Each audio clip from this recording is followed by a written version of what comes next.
തെരഞ്ഞെടുപ്പ് ആരംഭിച്ചപ്പോൾ തന്നെ നല്ല ആത്മവിശ്വാസത്തോടെയാണ് LDF തെരഞ്ഞെടുപ്പ് രംഗത്തേക്ക് ഇറങ്ങിയത്.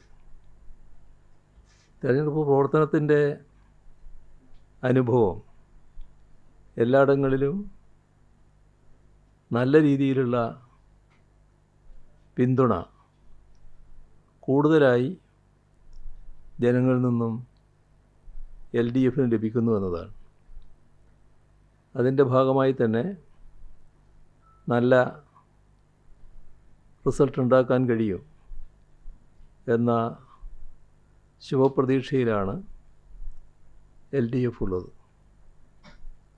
ജനങ്ങൾ LDFനെ നല്ല രീതിയിൽ തന്നെ പിന്താങ്ങുന്നതിനിടയാക്കിയിട്ടുള്ളത് നമ്മുടെ നാടിൻ്റെ പൊതുവായ അനുഭവമാണ്. ജനങ്ങളുടെ മുന്നിൽ നൽകിയിട്ടുള്ള വാഗ്ദാനങ്ങൾ, തെരഞ്ഞെടുപ്പ് ഘട്ടത്തിൽ LDF നൽകിയിട്ടുള്ള വാഗ്ദാനങ്ങൾ പ്രാവർത്തികമാക്കുന്നതിന് പരമാവധി ശ്രമിച്ചിട്ടുണ്ട് എന്നത് ജനങ്ങളുടെ അനുഭവത്തിലുള്ള കാര്യമാണ്. നൂറ്റാണ്ടിലെ മഹാപ്രളയം 2018 സംഭവിച്ചു. തൊട്ടടുത്ത വർഷം അതിരൂക്ഷമായ കാലവർഷക്കെടുതിയുണ്ടായി. അതിനു മുൻപ് നമ്മുടെ സംസ്ഥാനത്ത് ഓഖിയുടെ വരവുണ്ടായി.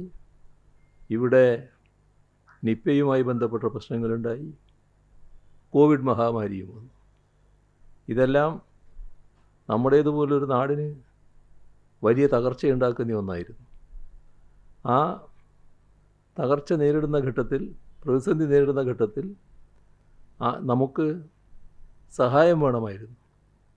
സഹായം നൽകാൻ ബാധ്യതപ്പെട്ട കേന്ദ്ര ഗവൺമെൻറ് സഹായകരമായ നിലപാടല്ല സ്വീകരിച്ചതെന്ന് എല്ലാവർക്കും അറിയാം. നമ്മളെ സ്നേഹിക്കുന്ന പല രാജ്യങ്ങളും നമ്മെ സഹായിക്കാൻ മുന്നോട്ട് വന്നു.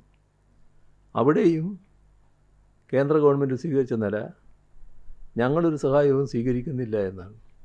നമ്മുടെ നാടിൻ്റെ പ്രത്യേകത നാടും ജനങ്ങളും ഒരുമയോടെയും ഐക്യത്തോടെയും നിന്നു എന്നുള്ളതാണ്. അതിൻ്റെ ഭാഗമായി തന്നെ പ്രതിസന്ധികളെ അതിജീവിക്കാൻ നമുക്ക് കഴിയും.